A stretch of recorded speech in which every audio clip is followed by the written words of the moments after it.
The rain hammered the street like it had unfinished business. Hard, cold, and endless. Water poured from rooftops, filled gutters, and turned the pavement into a slick mess of mud and oil. Jack Mercer walked with his head low, hood pulled tight. His boots splashed through puddles with steady, heavy steps. Beside him Rex's German shepherd moved close, ears twitching, nose testing the air. The dog never drifted far. From a distance they looked ordinary, a man and his dog out for a walk in the middle of a storm. Strange timing, sure, but nothing unusual in a city like this. But Jack wasn't ordinary. He hadn't been for a long time. Once, he'd been a Marine.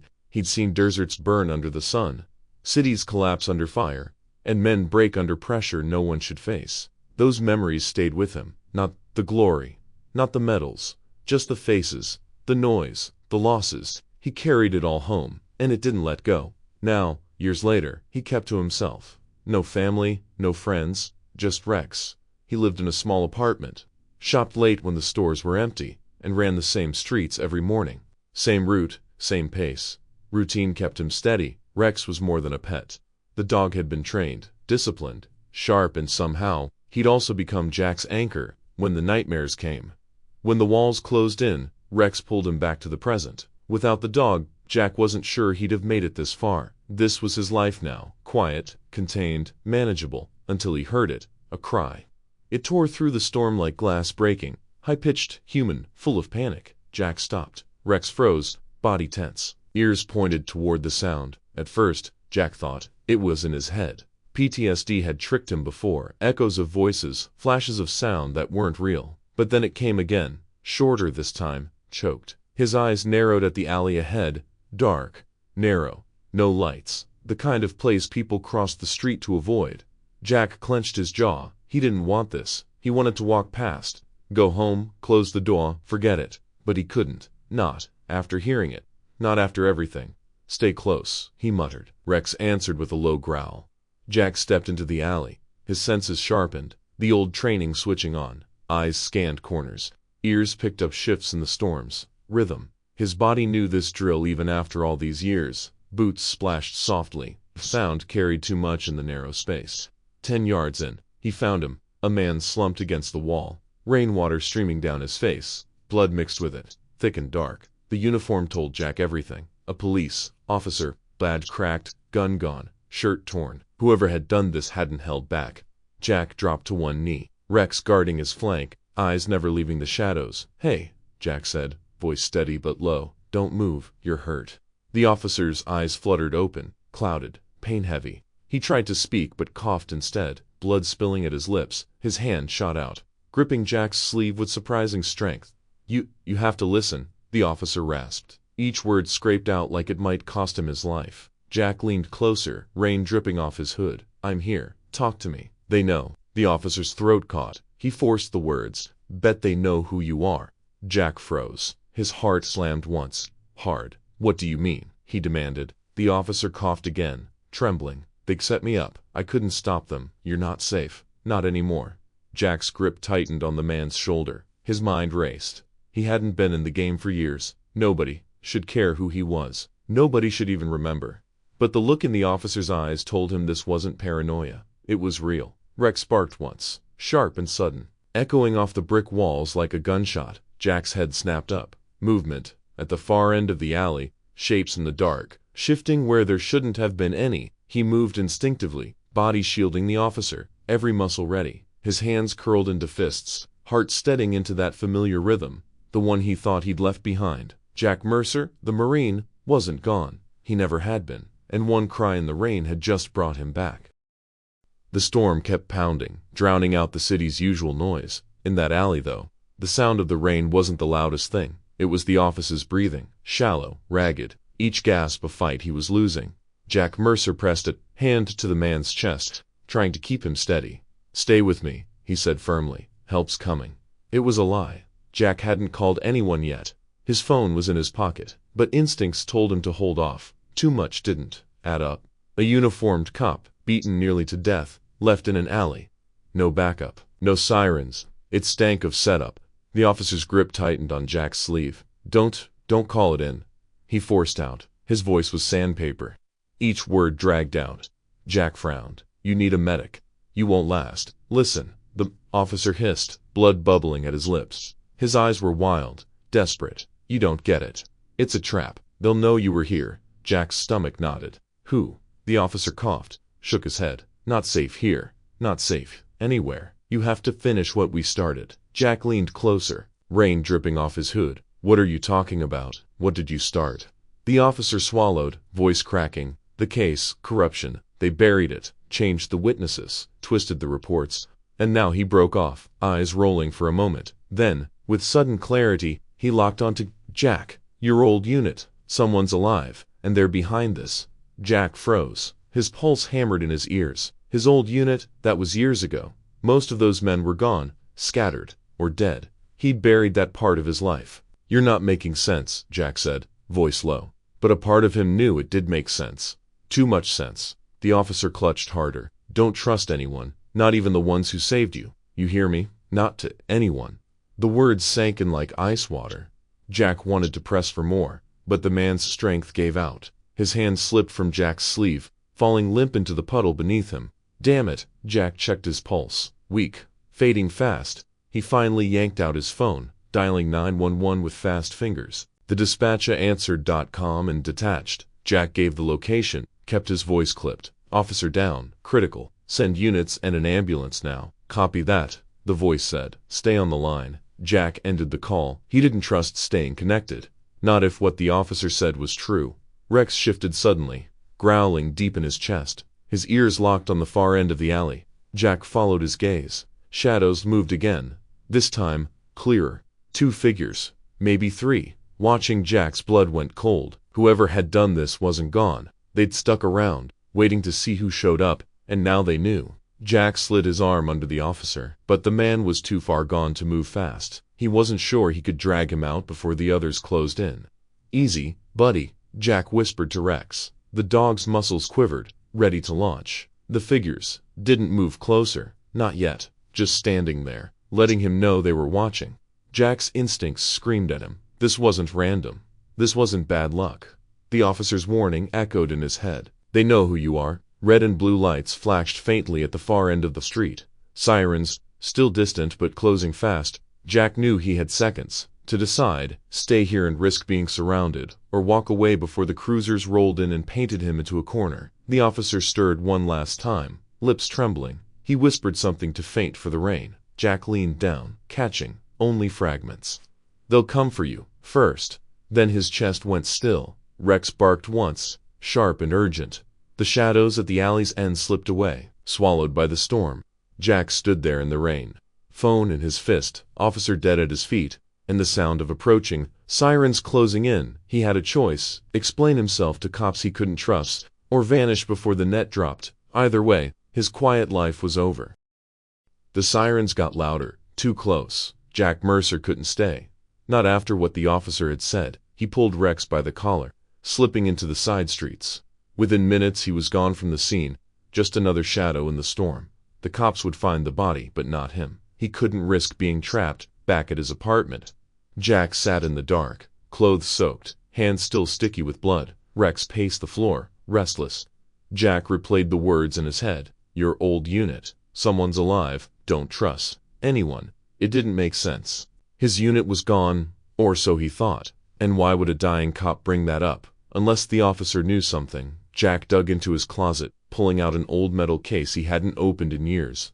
Inside, faded documents, photos, and scraps from his service days, things he should have burned long ago. He flipped through them, searching. There had been rumors back then, a case involving stolen weapons, payoffs, dirty contracts. An investigation had started but was shut down before it got anywhere. Officially, it never happened. Unofficially, men died because of it, and now, out of nowhere, a cop leading in the rain tells him the case is back.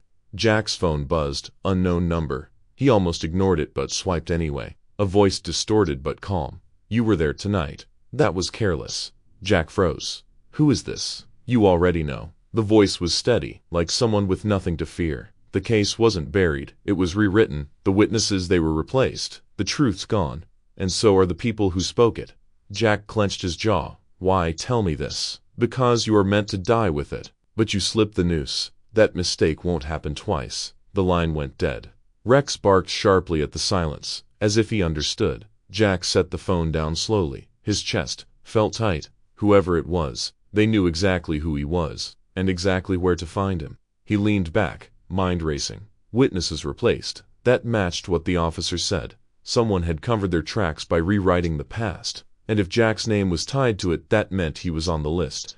He grabbed another file from the metal case. Inside was a photograph. His unit, lined up on a dirt road overseas. He scanned the faces. One in particular burned at him. A man with a scar under his eye. A man Jack swore had died years ago. But what if he hadn't? Rex growled again, low and steady. Staring at the window, Jack stood, sliding his pistol from its holster. He pulled the blinds across the street. A car idled with headlights off. He couldn't see the driver. The engine hummed, then cut. The silence was heavier than the storm. Jack backed away. His instincts screamed at him. This wasn't paranoia. They were watching. He turned to Rex. "We're not staying here." He started packing fast. Demo, a change of clothes, a flashlight. He stuffed the files into a bag, if someone wanted him dead.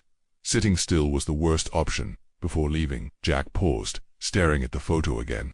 The scarred man, his pulse quickened. If this was real, then the officer hadn't been warning him about shadows.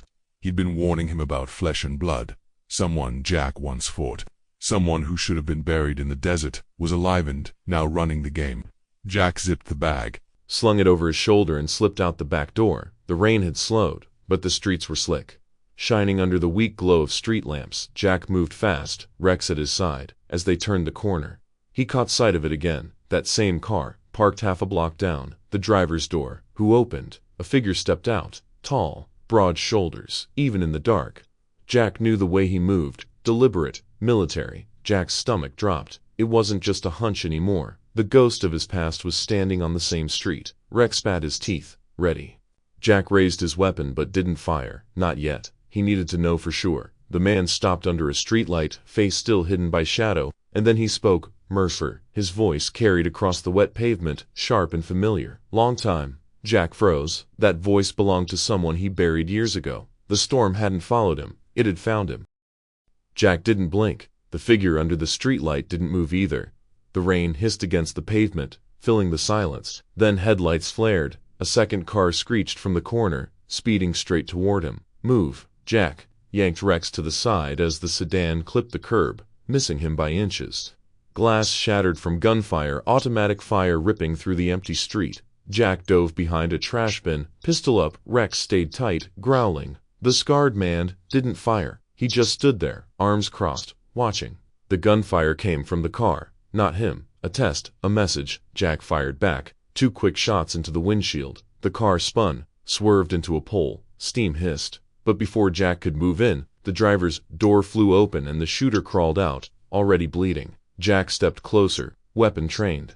The man coughed hard, spitting blood, but he grinned like it didn't matter. "You're late, Martha," he rasped. "He's been waiting for you."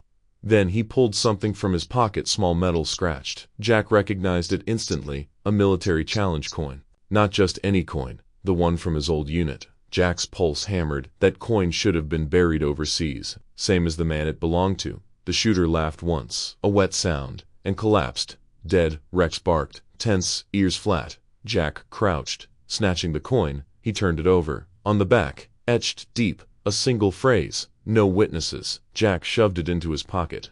Scanning the street, the scarred man was gone. The car was gone too, only the wreck left behind. They'd cleaned up fast, too fast, and now the cops would be here any second. Jack bolted into the alleys. Rex closed. Every step echoed in his chest. This wasn't random. This was deliberate. Someone wanted him to know exactly who was pulling the strings. Someone wanted him to feel the past breathing down his neck. Back in his apartment, he found the door already open. Jack froze. He raised his pistol, signaling Rex to stay low. The apartment was dark, but he knew it wasn't empty. He felt that the air wasn't still. He cleared the living room first. Nothing. Then the kitchen. Empty. In the bedroom, a single candle burned on the dresser. Next to it lay one of his old dog tags, bent and blood-stained. Jack stepped closer. His stomach tightened. It was his name on the tag, but not his blood. Scrolled on the wall in black marker were 2 words, "Long time." The same words the scarred man had spoken. Rex Windlow, unsettled. Jack backed away, weapon raised. Whoever left this had been inside minutes ago. watching, waiting, and they hadn't taken anything. They hadn't stolen files or gear, they'd just left a message. Jack blew out the candle, grabbed a dog tag, and left the apartment behind. He couldn't stay there anymore. Out on the street again, he stopped under a flickering light. He held the tag in one hand, the coin in the other, symbols of a past he had tried to bury, now weaponized against him. He remembered the dying cop's words. Don't trust anyone, even those who saved you. Jack finally understood. This wasn't about silencing him, it was about dragging him back into the war, forcing him to face someone who should have stayed dead. He looked down at Rex. The shepherd's eyes locked on his steady, ready. Jack spoke under his breath. More to himself than the dog. If he's alive, then nothing's over. Not yet. He clenched the coin tight. The scar bit into his palm. Then, a noise, quick footsteps in the alley behind him. He spun, pistol raised, but it wasn't an attacker. It was a teenager, no older than 19, out of breath, scared. He stopped short, hands up. Don't shoot, please. Jack lowered the gun, but not all the way. Who the hell are you? The kid swallowed hard. They sent me, said if I didn't bring you a message, they'd kill my family. Jack's voice sharpened. What message? The boy's eyes filled with terror. He knows where you're going before you do, he says. You're already on borrowed time.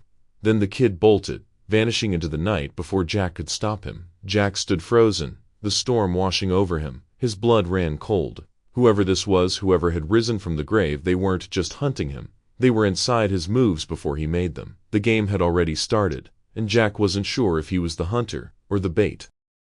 Jack didn't sleep. He sat in an all-night diner. Rex curled at his boots. The neon lights buzzed overhead, mixing with the smell of stale coffee and fried eggs. Jack's eyes stayed locked on the window, watching the street for shadows that didn't belong. The dog tag and coin lay on the table, both relics from his past, both proof that the ghost was real. Jack whispered, more to himself than Rex. If he's alive, then this city's in more danger than it knows. The waitress poured coffee.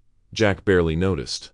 His mind was stuck in the desert years ago, to storms, gunfire, orders shouted in chaos, a mission that went wrong, men that didn't come back. One man in particular, Captain Donovan Kane, ruthless, brilliant, but reckless, a man who had pushed him too far, cut corners, and crossed lines. When the mission collapsed, Kane was reported killed. Jack had carried that weight ever since. Now, everything pointed back to him. Jack left cash on the table and slipped outside. Rex padded close, alert. The night had thinned, rain slowing to a mist. Across the street, a black SUV idled, too clean, too still. Jack's gut tightened. The driver's door opened. A man stepped out, broad-shouldered, face scarred under his left eye, even in the dim streetlight. Jack recognized him. Kane. Jack froze. His chest went tight, breath throbbed. It wasn't a memory, wasn't a hallucination.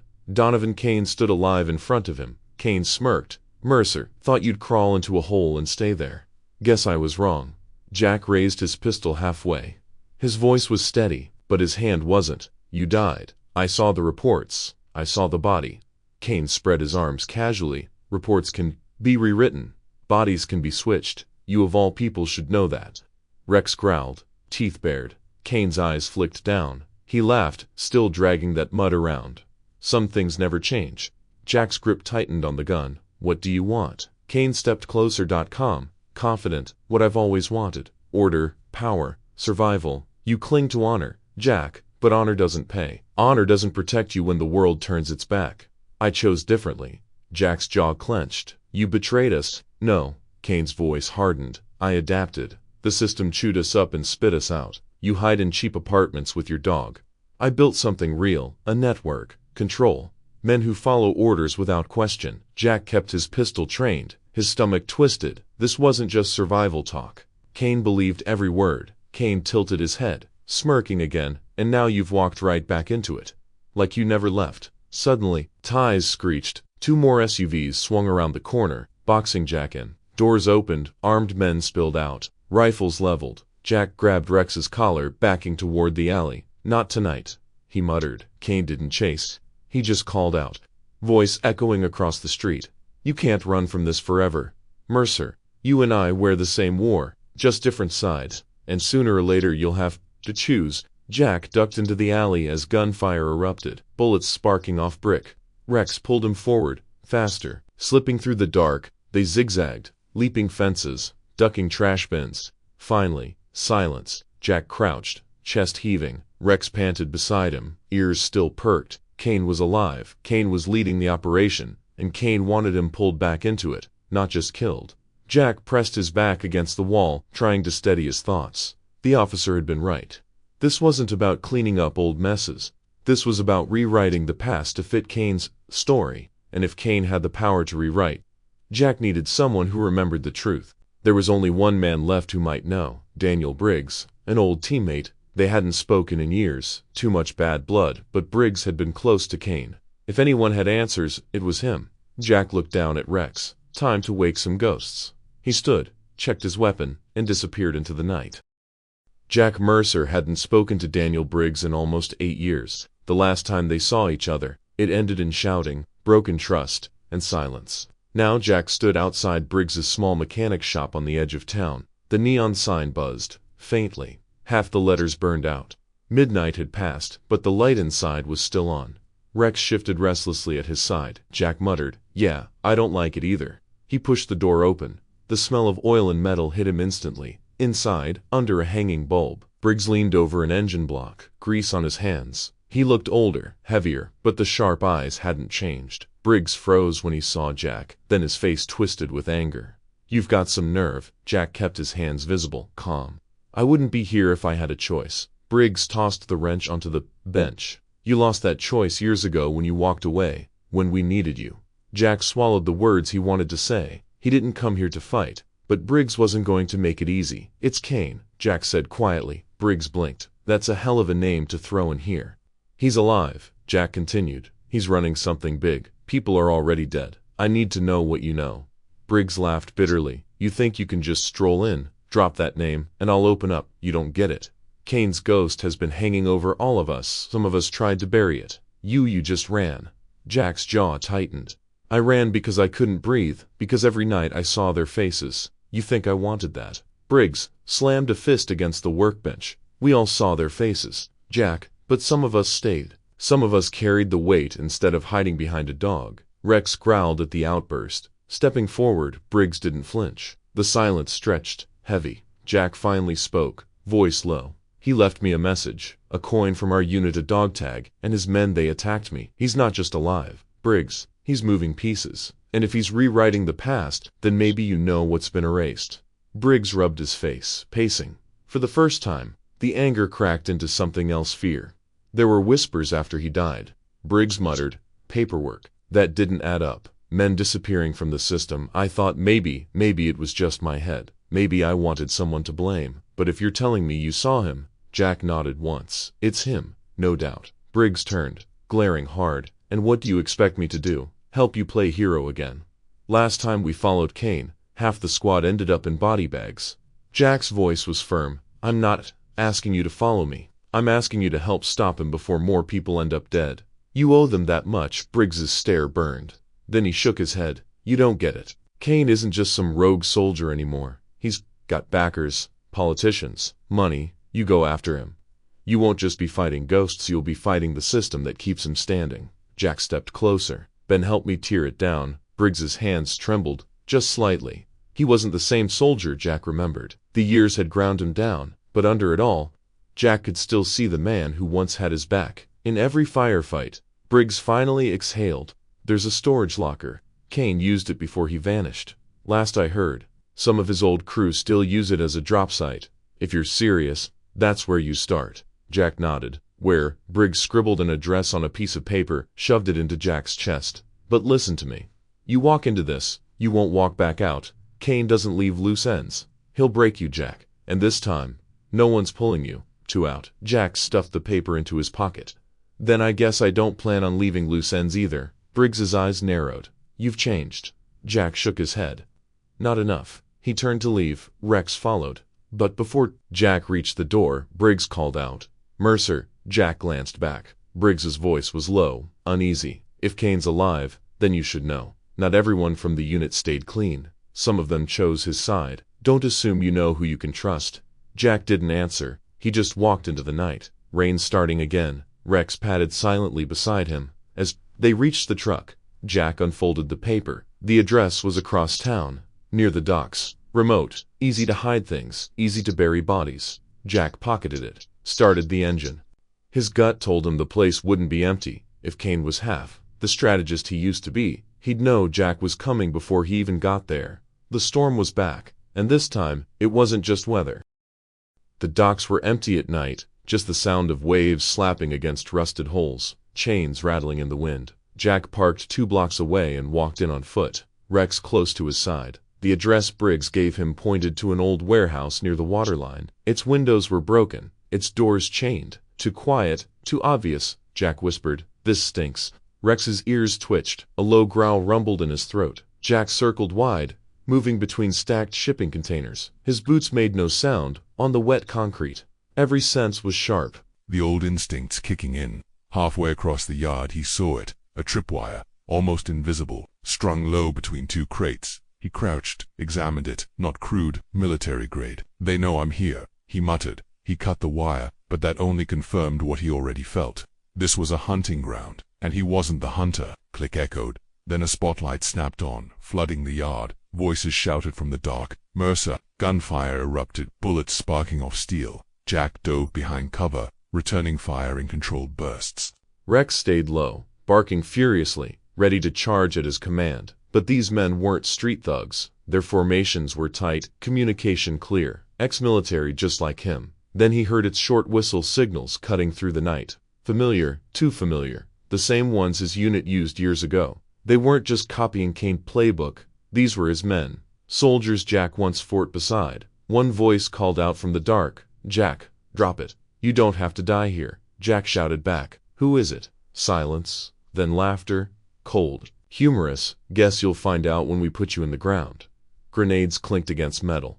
Jack dragged Rex back as blasts shook the yard, smoke billowing. He coughed, vision blurred, ears ringing. Shapes moved in the haze. Closing in. Jack fired blind, hitting one. The man went down with a scream. Rex lunged, tackling another attacker, teeth sinking deep. Jack finished the fight, with 2 quick shots, but more were coming. Too many. Jack pulled Rex close, retreating deeper into the maze of containers. Every turn felt like the walls closing in. Every signal whistle sent them circling. Kane's men knew the ground better than he did. Then Jack saw it, a spray-painted mark on one of the crates. A triangle with a line through it. A signal Kane had used in the field, back when he wanted to funnel enemies into a kill zone. Jack realized the truth too late. He and Rex were already in the middle of it. Sniper fire cracked, a bullet shattering the metal inches from his head. Another round kicked sparks off the ground near Rex's paws. Jack dragged the dog into cover, breath ragged. He had 1 clip left. That was it. He whispered into Rex's ear. "Steady the shepherd. We've been through worse. Stay with me." A voice echoed from above, through the smoke. .com. Mocking Kane's voice. Mercer, always running toward the wrong fight. "You still haven't learned it." Jack aimed upward, searching for the source, but the smoke swallowed everything. Kane's voice again. "You think loyalty will save you? Look around. Every man here once wore the same patch you did. They chose me, they chose survival." The words cut deep. Jack tightened his grip on the pistol. Then a sharp yelp tore the air. Rex stumbled, collapsing to the ground. A bullet had grazed his side. Jack's chest went cold. "No, stay with me, buddy." He pressed his hand against the wound. Blood slicked his fingers. Rex whimpered, trying to get up, still baring his teeth at the shadows. Jack's eyes burned. His voice was a low growl. "You'll pay for this, Kane." But Kane's laughter echoed through the smoke. "This is just the beginning." The spotlight snapped off, plunging the yard back into darkness. When Jack looked again, the attackers were gone. The smoke drifted. The night returned to silence except for Rex's labored breathing. Jack lifted the shepherd into his arms. Heart pounding, he staggered toward the truck, every step heavier than the last. Kane hadn't just sent a message tonight, he had tested Jack's will, and by hurting Rex, he had made the fight personal. Jack strapped Rex into the passenger seat, blood still soaking his side. He gripped the wheel, jaw tight. "This isn't a hunt anymore," Jack muttered. "This is war." Drove into the night, headlights cutting the rain, knowing the next move would decide everything. Jack floored the gas pedal. Rain streaked across the windshield, headlights cutting through the dark as the truck tore away from the docks. In the passenger seat, Rex lay slumped, blood soaking into the seat fabric. His breathing was shallow, quick, uneven. "Stay with me," Jack muttered, one hand on the wheel, the other pressing down on the wound. His voice cracked. "Don't you quit on me now." Every mile felt like 10. Jack's mind replayed the fight over and over, Kane's men using their old signals, the marks on the crates, Kane's voice in the smoke. But it was Rex's cry that echoed the loudest. He pulled off the main road, tires skidding into the lot of a 24-hour veterinary clinic. Neon buzzed over the glass door. Jack scooped Rex into his arms and burst inside. The receptionist froze at the sight. Jack soaked in rain and blood, cradling the wounded shepherd. "Help him," Jack barked. Moments later, a vet and 2 assistants rushed in. Guiding Jack into the back room, he laid Rex on a stainless steel table. Stepping back as hands worked fast, gauze, clamps, saline drip.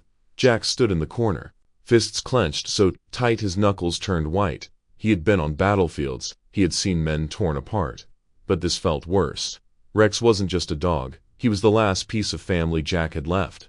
The vet looked up. "The bullet missed vital organs, but the blood loss is severe. We'll do everything we can, but—" He didn't finish the sentence. Jack nodded stiffly. He couldn't speak, out was blurred. The hum of machines, the smell of antiseptic, Rex's occasional whimper. Jack sat on the floor against the wall, soaked clothes sticking to his skin, head in his hands. His body screamed for rest, but his mind wouldn't let him close his eyes. He thought of Kane's words. "They chose me. They chose survival." Maybe Kane was right. Maybe Jack had been clinging to loyalty in a world that didn't care about it anymore. His unit had splintered. His country had moved on, and here he was, dragging a wounded dog through the wreckage of the past. But when Jack lifted his head, he saw Rex's paw twitched, reaching out weakly, almost searching for him. Jack moved to the table, gripping Rex's paw. "You're not done? Neither am I." Vet returned near dawn, pulling off his gloves. "He'll make a tiff. He rests. No heavy strain. No running for weeks. He's tough, but even tough dogs break if you push them too far."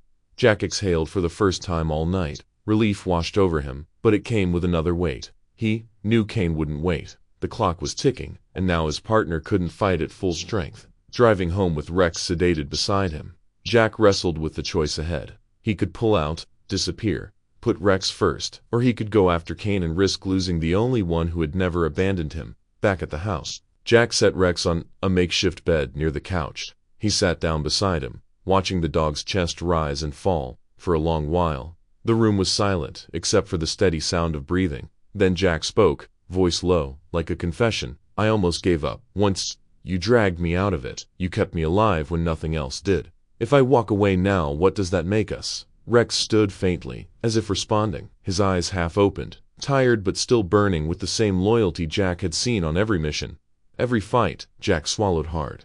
The decision was made. Kane had crossed a line. This wasn't just about an old betrayal anymore, it was personal. He picked up his pistol, checked the magazine, and set it back down on the table. Then he opened his laptop, pulling up maps, surveillance feeds, old contacts.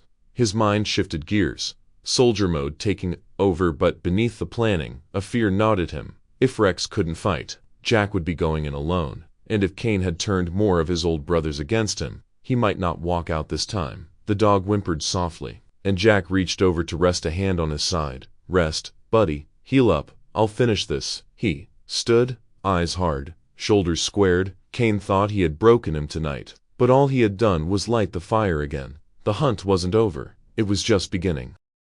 Jack didn't sleep. While Rex rested on the blanket, Jack worked the table like it was a forward command post. Maps, notepads, laptop, burnaphone, every tool he had left. He replayed every memory of Kane, the way he planned ambushes, how he picked his ground, the tricks he liked to use. Kane never fought fair, but he never expected Jack to turn his own playbook against him. At sunrise, Jack loaded his gear, pistol, extra mags, combat knife, a pair of small homemade devices rigged from hardware store parts, improvised but effective. He crouched near Rex, who lifted his head weakly. "Stay here, soldier, this round's mine." Rex gave a soft whine, but his eyes followed Jack with the same loyalty as always.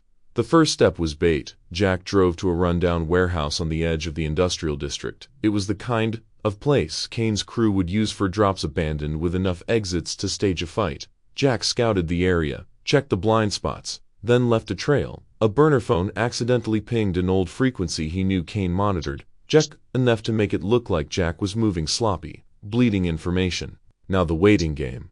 From the shadows of the warehouse, Jack watched the street. Hours passed, trucks rumbled in the distance. A stray cat darted between trash cans. Then movement. A black SUV rolled up slow. Lights off. 4 men climbed out, dressed in dark gear, moving with purpose. Kane's scouts. Jack's jaw tightened. He whispered to himself, "Got you." He let them move inside. They swept corners, rifles up, checking for traps. Jack stayed above them, crouched on a catwalk. He dropped one of his homemade devices, a flash charge right into their path. A blast of light and sound tore through the dark. The men staggered, blinded, ears ringing.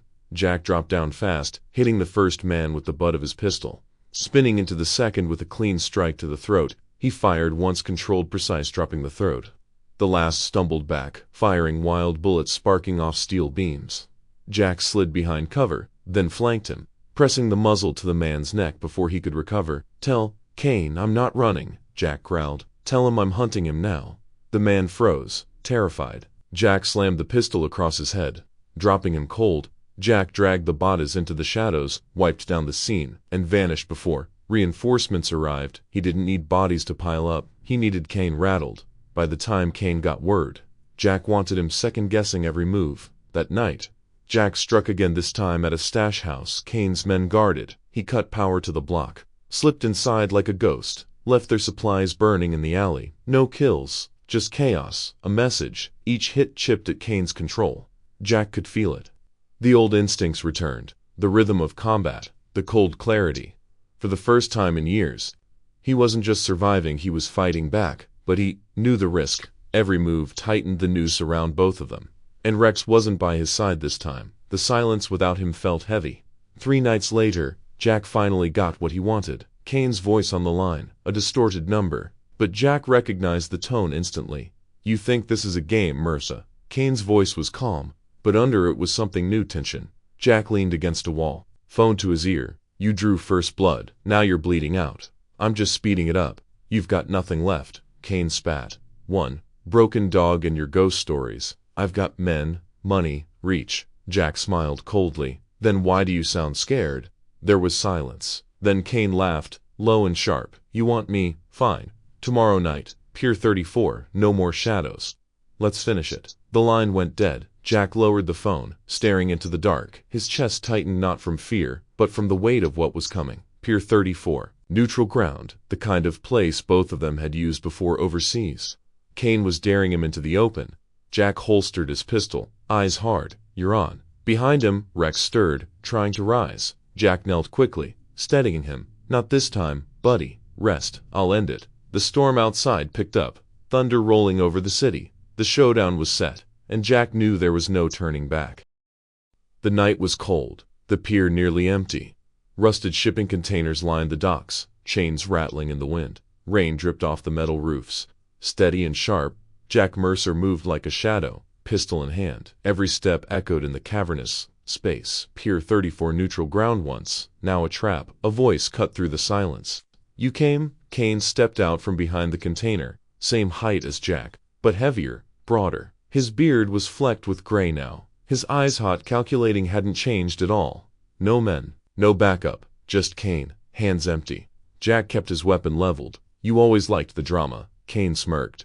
"And you always liked playing the hero. Look where it got you. Alone, dog, half dead, no flag left to wave." Jack's grip tightened. "You shot Rex. That was your mistake. Collateral." Kane shrugged. "In war, nothing personal. You taught me that once." Jack stepped closer.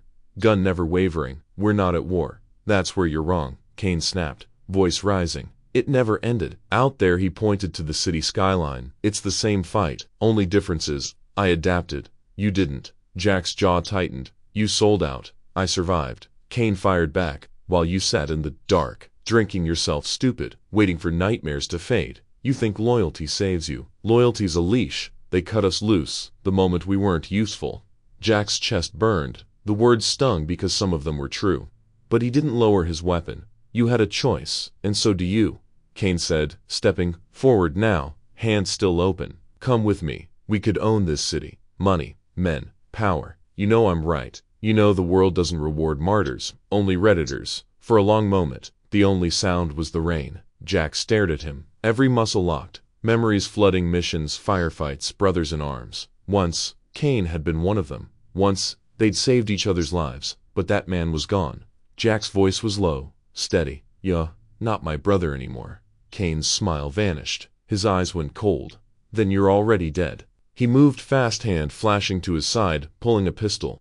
Jack dove left, shots cracking, sparks flying off steel. He rolled, came up firing, driving Kane into cover behind a container. The pier exploded with noise, gunfire, ricochets, rain hammering down. Jack advanced, every step calculated. Kane fired blind, shouting through the chaos. "You could have had it all, Jack." "I already did," Jack shouted back. "Honor, loyalty, things you threw away." Kane broke cover, charging low. Jack's shot grazed his arm, but Kane slammed into him, both men crashing to the wet concrete. Guns skidded across the ground.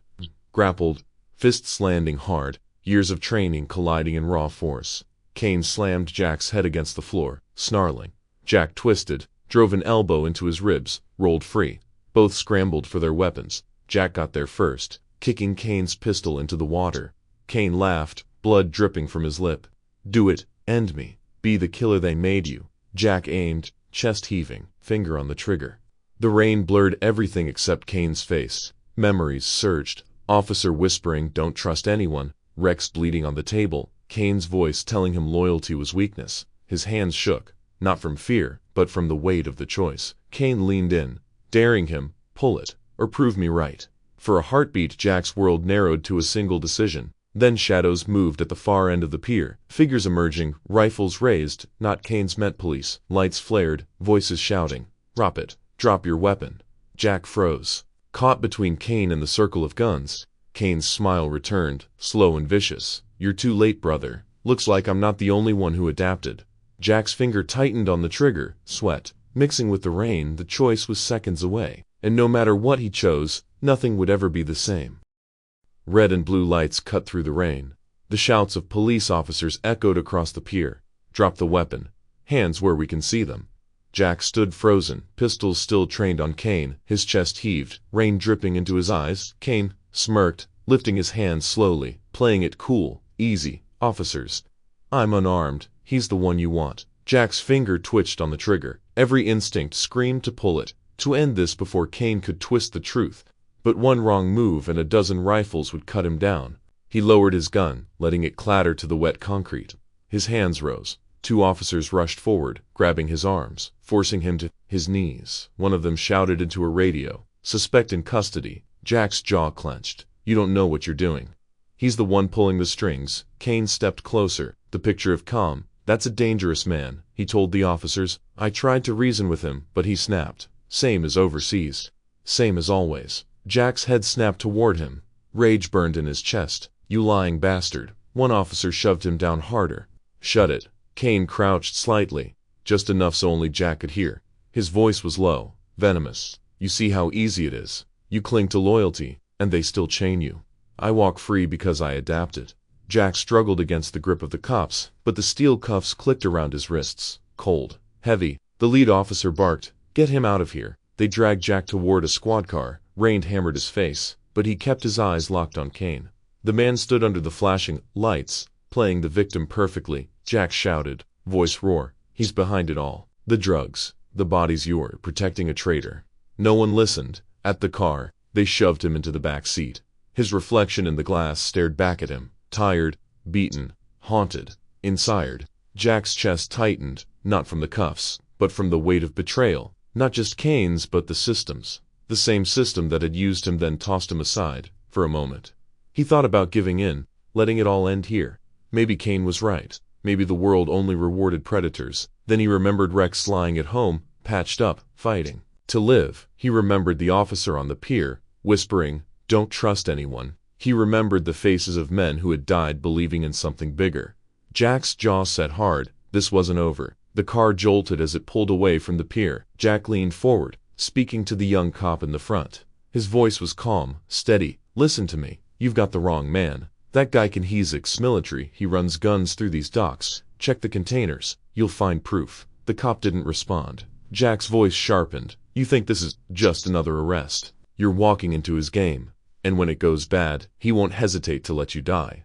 The cop's hands tightened on the wheel, but he kept his eyes forward. Jack leaned back, breathing slow. He knew he wouldn't win them over now, but seeds of doubt, that was enough. Back at the precinct, they led him into an interrogation room. Concrete walls, flickering light. Jack sat cuffed to the table. An older detective walked in, file under his arm. He studied Jack for a long moment. "You've got a record. Marine. Multiple tours. Dishonorable. Discharge. Now we catch you armed. With bodies at the scene. Not a good look." Jack's eyes narrowed. "Check Kane. His men were there. You'll find their prints, their ammo. Look deeper, and you'll see the shipments he's moving through. Your city." The detective flipped open the file, then back at Jack. "Why should I believe you?" Jack leaned forward, voice low but fierce, "Because I've got nothing left to lose." "He does." The detective studied him, unreadable. Then he stood, leaving the room without a word. Jack sat alone, the hum of the light above his head. He flexed, his hands against the cuffs. He wasn't done. Not yet. Somehow, some way, he would turn this around. Kane thought he'd buried him, but Jack had clawed his way out of worse, and when he got free, there would be no shadows left to hide in. The cell door clanged shut behind him. Jack sat on the narrow bench, head against the wall, cuffs biting his wrists. Hours passed, maybe more. Time blurred into the hum of fluorescent lights. Then the door opened. The detective from earlier stepped. Inside, he carried no file this time, just a look that told Jack something had shifted. "You were right," the detective said. "Container search pulled up enough weapons to arm a small army. Kane's prints were all over the crates. Problem is, he slipped before we moved in." Jack stood, heart pounding. "Where is he?" "Pier's empty now, but our sources say he's not done. He's got one last shipment to move tonight, if it gets through. This city's going to bleed." The detective unlocked the cuffs, leaning in close. "You wanted a second chance, Marine. This is it. Don't make me regret it." Jack rubbed his wrists, nodding once. No hesitation. Midnight at the docks. Rain turned, harder than before. Shadows stretched across the rows of containers. Jack moved with quiet steps, the weight of his pistols steady in his hand. Then movement. A low growl. "Rex," Jack whispered, out of the darkness. His German shepherd limped toward him, patched but alive. The sight nearly broke him. Jack dropped to one knee, pressing his forehead to Rex's. "You're tougher than I am, buddy." The dog's ears pricked, his gaze sharp despite the wounds. Together again, they moved deeper into the maze. Voices, flashlights, Kane's men unloading crates. At the center, Kane himself, barking orders. He looked sharper, colder than ever, like the war had carved him into steel. Jack stepped out. "This ends tonight." Kane turned, surprise flashing, before it twisted into a smile. Well, they let the stray off his leash. The men raised their weapons. Jack fired first. Chaos erupted. Rex lunged, taking one man down. Bullets sparked off metal containers, shouts filling the night. Jack pushed forward, cutting through the crew with brutal precision. Years of training guided every move. He wasn't just fighting to stop Kane, he was fighting for every soldier who never made it home. Finally, it was just the two of them. Kane drew a knife. Circling rain dripped from his jaw. "Look at you, still clinging to rules that don't exist. Out here, survival is the only law." Jack squared his stance, breathing heavy. "That's why you lost. You stopped believing in anything but yourself." They clashed, steel against fists. Each strike carried histories of rivalry, betrayal, and pain. Kane fought like a man who had nothing left to fear. Jack fought like a man who finally had something worth protecting. The knife slashed across Jack's arm, burning. He countered with a blow to Kane's ribs. They grappled, slipping in the rain, fists cracking against bone. Kane drove him back against a container, blade pressing to his throat. His voice was venom. "You could have been like me, strong, untouchable. Instead, you chose weakness." Jack's eyes locked on his clit now. "I chose loyalty." Rex slammed into Kane's side, teeth sinking into his arm. The knife clattered to the ground. Jack surged forward, slamming Kane to the concrete, breath ragged. He pinned him down, gun drawn, but his finger froze on the trigger for a long moment. All Jack saw was the water choices, the ghosts, the blood. Ending Kane here would be easy. But easy was the path that had damned them both. Jack lowered the gun. "I'm not you, Kane," spat Blood, laughing bitterly. "Then you'll never survive." The sound of sirens cut through the rain. Red and blue lights closed in. Officers swarmed at the dock, weapons raised. Kane was dragged away, screaming curses into the night. Jack stood, in the storm, chest heaving, Rex at his side. The detective approached. "You had him. Why didn't you finish it?" Jack wiped rain from his face. "Because killing him wouldn't fix anything. It'd just make me another ghost in the alley." The detective studied him, then nodded slowly. Maybe there's more to you than a discharge record. Jack looked out at the horizon. The first gray hint of dawn breaking through. Rex leaned against his leg. Warm and steady. Jack scratched behind his ear. Come on, partner. Time to figure out what comes next. For the first time in years, Jack felt the weight on his shoulders lift just enough to take another step forward.